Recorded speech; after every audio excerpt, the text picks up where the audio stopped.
नमस्कार. आपण कधी विचार करतो का की आपण जो कर भरतो त्या पैशाचं नेमकं काय होतं, किंवा आपल्याच परिसरातला रस्ता इतक्या वर्षांपासून अर्धवट का पडलाय? या सगळ्या प्रश्नांची उत्तरं मिळवण्याचा आपल्याकडे एक कायदेशीर मार्ग आहे. आज आपण याच माहितीच्या अधिकाराबद्दल बोलणार आहोत. एक असं शस्त्र जे प्रत्येक नागरिकाला सरकारला जबाबदार ठरवण्याची एक जबरदस्त ताकद देतं. आपल्यापैकी अनेकांना असे प्रश्न पडतातच. सरकारी योजनेचा लाभ आपल्याला का मिळत नाहीये? आपल्या भागात नक्की किती निधी मंजूर झाला आणि तो कुठे खर्च झाला? हे प्रश्न आपल्या मनात घोळत राहतात, पण उत्तर कुठे शोधायचं हेच अनेकदा कळत नाही. आणि ह्या सगळ्या प्रश्नांचं एकच पण खूप शक्तिशाली उत्तर आहे: माहितीचा अधिकार अधिनियम 2005. हा फक्त एक कायदा नाहीये, तर हा प्रत्येक भारतीय नागरिकाला सरकारला थेट प्रश्न विचारण्याचा आणि त्याचं उत्तर मिळवण्याचा दिलेला एक हक्क आहे. चला तर मग जरा खोलवर जाऊन पाहूया की हा कायदा सरकारी कामकाजाच्या बंद दाराआड कसा प्रकाश टाकतो आणि आपल्याला नेमके काय अधिकार देतो. या कायद्याचा मूळ उद्देश अगदी सरळ आणि सोपा आहे: पारदर्शकता आणि उत्तरदायित्व. सोप्या भाषेत सांगायचं तर सरकार जे काही काम करतं ते लोकांच्या नजरेसमोर अगदी काचेसारखं पारदर्शक असावं, आणि सरकार आपल्या प्रत्येक कामासाठी थेट जनतेला जबाबदार असावं. कारण शेवटी लोकशाही जनताच खरी मालक असते, नाही का? ठीक आहे, कायदा आपल्याला माहिती मिळवण्याचा अधिकार देतो हे तर कळलं, पण ह्या कायद्यानुसार ह्या माहिती शब्दात नेमकं काय काय येतं? तुम्हाला आश्चर्य वाटेल, पण याची व्याप्ती खूपच मोठी आहे. कायद्याच्या कलम 2 नुसार माहितीची व्याख्या खूपच विस्तृत आहे. यात फक्त सरकारी फाईल्स किंवा कागदपत्रच नाहीत, तर सरकारी अधिकाऱ्यांचे ईमेल्स, त्यांनी एकमेकांना दिलेले सल्ले, वेगवेगळे अहवाल, करार, परिपत्रकं, इतकंच काय तर कम्प्युटरमध्ये साठवलेला कुठलाही इलेक्ट्रॉनिक डेटा, या सगळ्याचा यात समावेश होतो. म्हणजे बघा, सरकारी कार्यालयातली जवळजवळ प्रत्येक गोष्ट ही माहितीच्या व्याख्येत बसते. याचाच अर्थ आपण यापैकी कोणतीही गोष्ट सरकारकडे अधिकृतपणे मागू शकतो. हीच तर या कायद्याची खरी ताकद आहे. आता आपण येऊया सगळ्यात महत्त्वाच्या मुद्द्याकडे. माहिती मिळवणं हा फक्त आपला हक्क नाही, तर माहिती देणं ही सरकारची जबाबदारी सुद्धा आहे. चला बघूया हे चक्र कसं चालतं.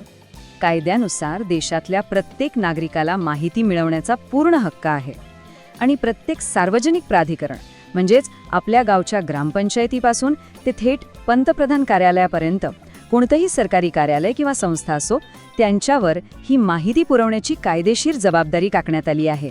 ते माहिती देण्यासाठी टाळाटाळ करू शकत नाहीत. आणि सगळ्यात चांगली गोष्ट म्हणजे ही माहिती मिळवण्याची प्रक्रिया मुद्दाम सोपी ठेवण्यात आली आहे. फक्त 3 साध्या पायऱ्या: 1. एका साध्या कागदावर आपला अर्ज लिहायचा. 2. प्रत्येक सरकारी कार्यालयात नेमलेल्या जनमाहिती अधिकाऱ्याकडे तो जमा करायचा. आणि 3.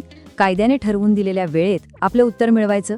खरंच इतकं हे सरळ आहे, पण नेहमीच सगळं इतकं सरळ असेल असं नाही. कधीकधी माहिती देण्यास नकारही दिला जाऊ शकतो. मग अशा वेळी काय करायचं? घाबरू नका, कायद्यात याचीही तरतूद आहे.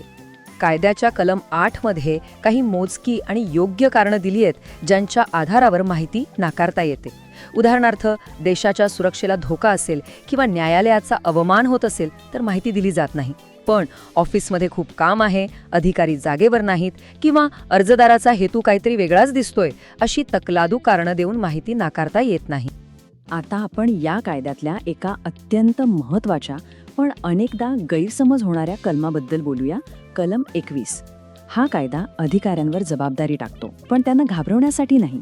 म्हणूनच हे कलम सद्भावनेने, म्हणजे प्रामाणिकपणे आणि चांगल्या हेतूने काम करणाऱ्या अधिकाऱ्यांना संरक्षण देतं. पण याचा अर्थ नीट समजून घेऊया. हे संरक्षण म्हणजे माहिती नाकारण्याचा फ्री पास नाही. समजा एका अधिकाऱ्याने कायद्यानुसार योग्य माहिती दिली आणि नंतर कोणीतरी त्या माहितीचा गैरवापर केला, तर त्या अधिकाऱ्यावर कारवाई करता येणार नाही, कारण त्याने आपलं काम सद्भावनेने केलं. पण जर त्याच अधिकाऱ्याने मुद्दाम माहिती लपवली किंवा चुकीची माहिती दिली, तर त्याला कलम 21चं संरक्षण अजिबात मिळणार नाही. ही एक नाजूक पण अत्यंत महत्त्वाची तरतूद आहे, जी प्रामाणिकपणाला प्रोत्साहन देते आणि गैरवापराला आळा घालते. म्हणूनच माहितीचा अधिकार हा केवळ एक कायदा नाही, तर तो आपल्या लोकशाहीचा एक महत्त्वाचा आधारस्तंभ आहे. कारण माहितीने सुजाण झालेला नागरिकच लोकशाहीला खऱ्या अर्थाने मजबूत करतो. आणि या संपूर्ण प्रक्रियेत एक आकडा, फक्त एक आकडा लक्षात ठेवणं खूप जास्त महत्त्वाचं आहे. तो आकडा आहे 30.